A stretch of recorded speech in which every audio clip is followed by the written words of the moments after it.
ये तस्वीरें हम आपको दिखा रहे हैं, टॉप स्टोरीज आपके सामने। लोकसभा में आज वक्फ बिल पेश किया जाएगा, तो वहीं दूसरी बड़ी खबर है, यूनुस सरकार लेगी आज शपथ।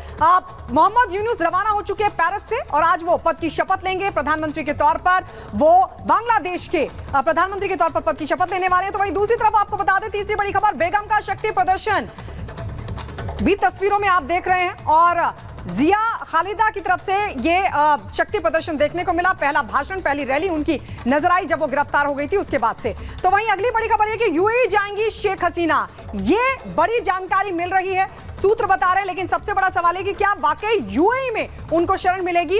इसके अलावा खबर होगी, ईरान और इजराइल के बीच लगातार तनाव बढ़ता जा रहा है। उधर जम्मू कश्मीर में चुनाव की आहट सुनाई दे रही है, लगातार बैठकों का दौर चल रहा है। तो वहीं दूसरी तरफ विनेश को सीएएस में विनेश की तरफ से अपील की गई है, वहां क्या विनेश को राहत मिलेगी ये देखना होगा। इसके अलावा आपको बता दें, आज कई अहम मुकाबले पेरिस ओलंपिक में होने वाले हैं, जिसमें नीरज चोपड़ा पर सबकी निगाहें रहेंगी। उधर हॉकी में कांस्य की टक्कर भी आज देखने को मिलेगी, ये भी एक महत्वपूर्ण मुकाबला होगा। इससे जुड़ी जानकारी भी आपको देंगे और साथ ही आपको बताएंगे बाढ़ बारिश का सितम लगातार देश के अलग अलग हिस्सों में किस तरीके से देखने को मिल रहा है।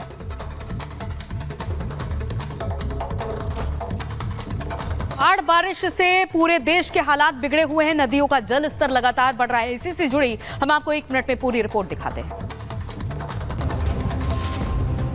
बाढ़ बारिश से तबाही की खबरें देश के कई इलाकों में देखने को मिली हैं। कई नदियां देश में उफान पर हैं। वाराणसी में गंगा नदी के जलस्तर में बढ़ोतरी देखने को मिली। दशाश्वमेध घाट पर बढ़ते जलस्तर की वजह से छत पर श्रद्धालुओं ने गंगा आरती की। वहीं गुवाहाटी में भारी बारिश के कारण अलग अलग इलाकों में जलभराव देखने को मिला। हिमाचल में भी नदियां उफान पर हैं। यूपी के मुरादाबाद में भी कई इलाकों में जल जमाव की तस्वीरें देखने को मिली। हिमाचल में ड्रोन से ली गई मंदाकिनी की ये तस्वीरें नदियों के उफान की कहानी को बयां कर रही हैं। हिमाचल में बादल फटने के बाद से लापता 2 लोगों के शवों को भी बरामद किया गया है। 31 जुलाई की रात को रचना अपने गांव से बादल फटने के बाद लापता हो गई थी। ऐसे में रचना का शव बरामद किया गया है। वहीं प्रीतिका उर्फ मुस्कान की भी डीएनए की मदद से पहचान की गई है। बाढ़ बारिश के कारण कर्नाटक के कारवार में भी पुल ढहने की तस्वीरें सामने आई हैं। और सिर्फ भारत में ही नहीं, बल्कि अगर हम दुनिया के दूसरे देशों की बात करें, वहां पर भी बाढ़ और बारिश का कहर लगातार देखने को मिल रहा है। यमन में पिछले कई दिनों से हालात बहुत बुरे बने हुए हैं और बाढ़ की वजह से 30 लोगों की मौत हो गई है यमन में। ये रिपोर्ट देखिए। यमन में पिछले कई दिनों से बारिश हो रही है। बारिश की वजह से यहां 30 लोगों की मौत हो गई। बारिश की वजह से कई जगहों पर पानी भर गया। ऐसे में सैकड़ों लोग विस्थापित हो गए हैं। जिन इलाकों में बारिश हुई है वो यमन के दक्षिण में मौजूद हैं। इस इलाके का नाम हुदैदा है। बाढ़ की वजह से यहाँ कम से कम 500 लोग विस्थापित हुए हैं। बाढ़ की वजह से 5 लोग भी लापता हैं। यमन में हुदैदा और उत्तर पूर्व का शहर हज़ा बाढ़ से बुरी तरह प्रभावित हुए हैं। यमन में इन दिनों सीजनल बारिश हो रही है।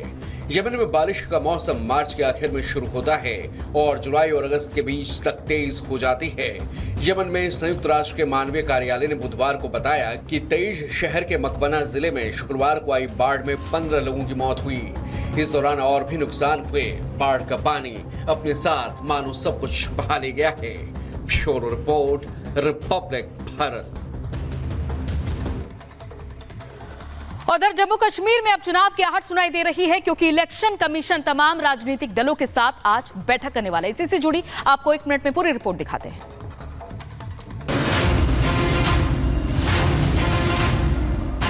भारत निर्वाचन आयोग की टीम 8 से 10 अगस्त तक जम्मू कश्मीर का दौरा करेगी। इस दौरान चुनाव आयोग के अधिकारियों की श्रीनगर में राजनीतिक दलों से मुलाकात होगी। मुख्य निर्वाचन आयुक्त राजीव कुमार, आयुक्त ज्ञानेश कुमार और सुखबीर सिंह संधू जम्मू कश्मीर में चुनाव तैयारियों का जायजा लेने के लिए बैठक करेंगे। माना जा रहा है कि सितंबर के आखिर तक राज्य में विधानसभा चुनाव हो सकते हैं।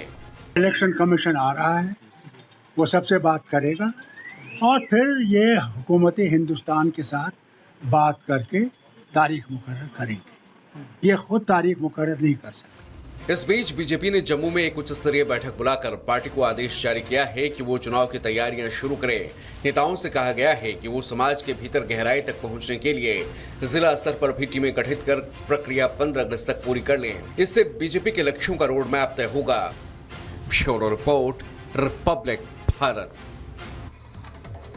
उधर ईरान और इजराइल के बीच सिचुएशन टेंस्ड है। इस बीच ईरान की तरफ से बदले का ऐलान कर दिया गया है।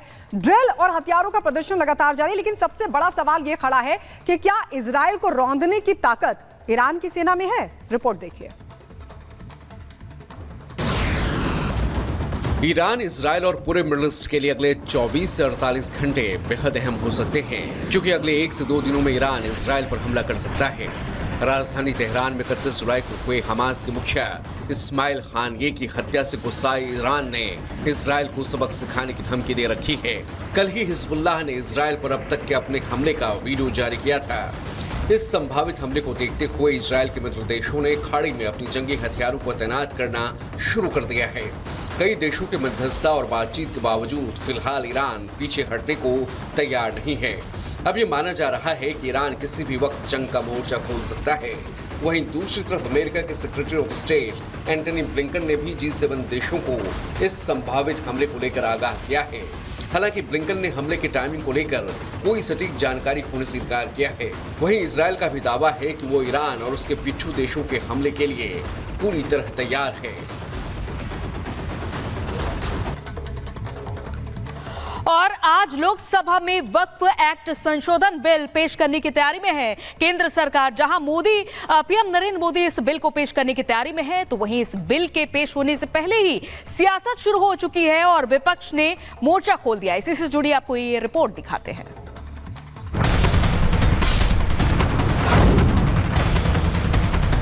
ये सरकार वक्फ की प्रॉपर्टी को हड़पना चाहती है। बीजेपी शुरू से वक्फ बोर्ड्स और वक्फ की प्रॉपर्टीज के खिलाफ रही है। मुसलमान भाइयों को कैसे उनके अधिकारों को छीना जाए। भारतीय जनता पार्टी जो जनता के हित में जो निर्णय करती है उसको लागू करती है।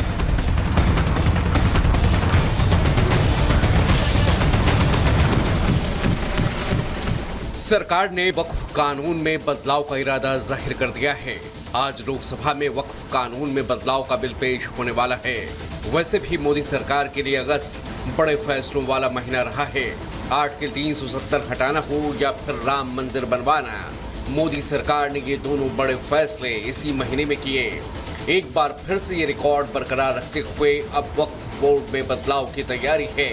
उम्मीदों के मुताबिक सियासत छेड़ना वाजिब था, वो भी ऐसा ही रहा है। मुस्लिम वोट बैंक के लिए मोदी विरोधी खड़े हो गए हैं। ये सरकार वक्फ की प्रॉपर्टी को हड़पना चाहती है। 8 लाख से ज़्यादा प्रॉपर्टी है देश के अंदर।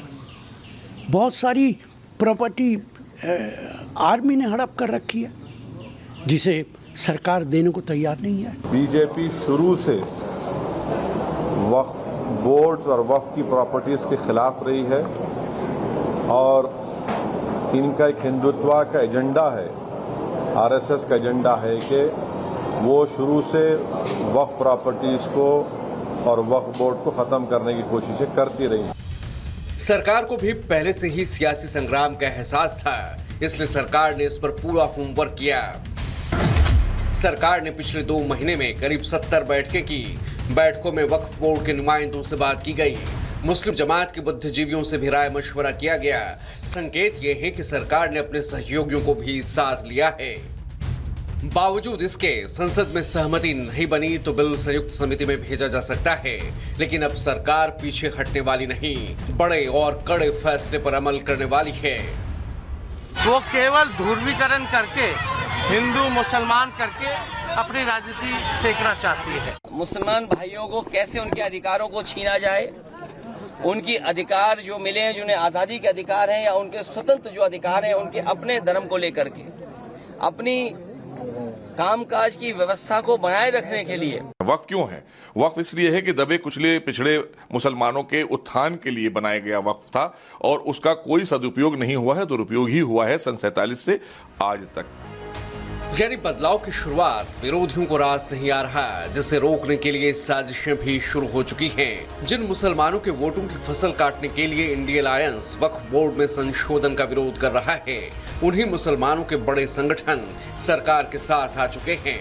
इमाम एसोसिएशन और सूफी काउंसिल ने कह दिया अब वो वक्त आ चुका है जब वक्फ में बदलाव जरूरी है। हालांकि मैदान में मोदी विरोधी धर्मगुरु अभी भी मौजूद हैं। सरकार के सामने समय अनुसार अगर अमेंडमेंट किया जाता है, संशोधन किया जाता है, तो मुझे लगता है कि समय की ज़रूरत होती है। तो उस पर किसी तरह का विरोध करना या उस पर राजनीति करना, मुझे लगता है कि ये अच्छी बात नहीं है। हम नहीं समझते कि इसमें किसी किस्म के कोई अमेंडमेंट की ज़रूरत थी। ऑलरेडी वक्फ बोर्ड्स पूरे मुल्क में अपना काम कर रहे हैं और ये properties as per Islamic law लोगों ने वक्फ की हुई हैं।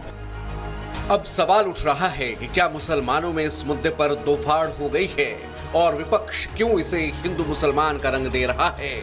Bureau report, Republic Bharat.